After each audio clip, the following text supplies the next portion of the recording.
আসসালামু আলাইকুম সবাইকে। আজকে আমরা দেখব কিভাবে আমাদের সাম ফাংশনের মধ্যে এরর সহ আমরা সাম ফাংশনে আমরা এড করতে পারি। আমাদের কিছু ডেটা এখানে মেনশন করেছি। এখানের মধ্যে দেখেন কিছু এরর দেওয়া আছে নট অ্যাপ্লিকেবল। মানে এগুলো দিয়ে যদি আমরা সাম করি তাহলে অনেক সময় ডেটা আমাদের সঠিক ডেটা মেনশন করা সম্ভব হয় না। তো সুতরাং আমরা এই ক্ষেত্রে আমরা একটা এক্সেল ফাংশন ইউজ করতে পারি। সেই ফাংশনটা হচ্ছে ইফ এরর।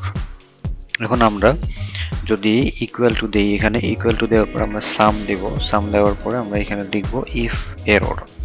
ইফ এরর দিয়ে আমরা এখানে আমাদের ফার্স্ট থেকে লাস্ট পর্যন্ত আমরা সিলেক্ট করে দিব। দেন আমরা একটা কমা ইউজ করব।